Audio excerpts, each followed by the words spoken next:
సమయం హేమంత్ కుమార్, ఏపీ నిరుద్యోగ జేఏసీ రాష్ట్ర అధ్యక్షుడిని. ఈ రోజు విశాఖపట్నంలో వైఎస్ఆర్ శ్రేణులు కృత్రిమంగా రాజశేఖర రెడ్డి గారి పేరును స్టేడియంకి పెట్టాలని చేస్తున్నటువంటి కృత్రిమ ధర్నాలు, ఉద్యమాలు దయచేసి మానుకోవాలి. మరి ఇదే మీరు పరిపాలనలో ఉన్నప్పుడు రాజశేఖర రెడ్డి గారి పేరుతో ఎన్నో స్కీములు పెట్టారు. ఆ స్కీములు ఆచరించలేదని విద్యార్థి నాయకులుగా, మరి నిరుద్యోగ నాయకులుగా మేము ఎన్నోసార్లు ప్రశ్నిస్తే మా మీద ఉక్కుపాదం మోపి మీరు కేసులు పెట్టినటువంటి సందర్భాలు మర్చిపోయారా అని చెప్పి ఈరోజు ప్రశ్నిస్తున్నాం. మరి మీ కార్యకర్తలు, మీ శ్రేణులు ప్రెస్ మీట్లు వెనకాతలున్న బ్యాక్గ్రౌండ్ లో గానీ, మరి ఫ్లెక్స్ బోర్డుల్లో గానీ ఎన్నోసార్లు రాజశేఖర రెడ్డి గారి ఫోటోలు లేకుండా మరి మీరు పెట్టినటువంటి మీ శ్రేణుల ముందు మీరు సరిదిద్దుకోండి. అంతేకాకుండా మరి విద్యా దీవెన, వసతి దీవెన ఇటువంటి ఎన్నో స్కీములు మీరు సకాలంలో ఆచరించలేదని చెప్పి ప్రశ్నించిన వారికి మీరు ఇచ్చినటువంటి సమాధానం ఆ రోజుల్లో ఏ రకంగా ఇచ్చేవారు అనేది ఒక్కసారి నెమరు వేసుకోమని చెప్తున్నాం. మరి నోటి దగ్గర కూడును కొట్టేసి అన్నా క్యాంటీన్లు రద్దు చేసినటువంటి మీ వైసీపీ ప్రభుత్వం తీరు చూసి మీకు ఆ రోజుల్లో బాధ అనిపించలేదా? మీరు చేసింది తప్పు అనిపించలేదా?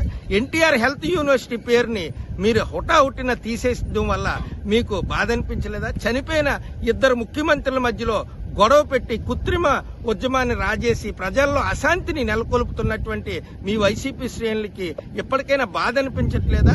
అక్కడ ఉన్నటువంటి ఎన్టీఆర్ గారికి మరి చిన్నచూపు చూస్తూ ఈ రోజు రాజశేఖర రెడ్డి గారి స్కీములు ఏవి కూడా మీరు మీ ప్రభుత్వంలో ఆచరించకుండా ఇతరులు కూడా చిన్నచూపు చేస్తూ ఈ రోజు రాజశేఖర రెడ్డి గారిని రోడ్డుకెక్కించి వారి సతీమణిని కూడా విశాఖపట్నంలో ఓటమి పాలైపోతే కనీసం మీ కార్యకర్తలు ఎవరు కూడా గెలిపించడానికి కూడా ముందంజకు రాలేదు. దానికి మీరు సిగ్గుపడట్లేదా అని చెప్పి మిమ్మల్ని ఈ రోజున ప్రశ్నించవలసినటువంటి పరిస్థితి.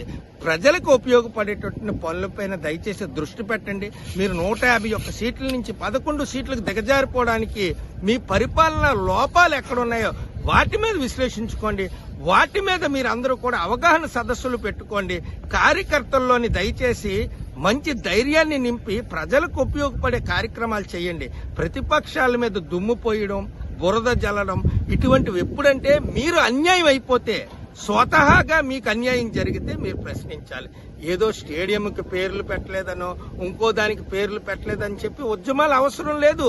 ఈ పెట్టినా పెట్టకపోయినా పేర్లు స్టేడియంలు అక్కడే ఉంటాయి. దయచేసి వైసీపీ శ్రేణులు ప్రజలకు ఉపయోగపడే కార్యక్రమాల్లోనే పాల్గొని ప్రజలకి ఉపయోగపడి ధైర్యంగా మీరు నిలబడాలని చెప్పి మేము కోరుతున్నాం. ప్రతిపక్ష నాయకులుగా మీరు చేయవలసినటువంటి కార్యక్రమాలు ఎన్నో ఉంటాయి. వాటిలో భాగస్వామ్యం అయ్యి ప్రభుత్వాన్ని ముందుకు నడిపించే మంచి దిశగా మీరు మంచి సలహాలు ఇమ్మని చెప్పి మేమైతే కోరుతాం.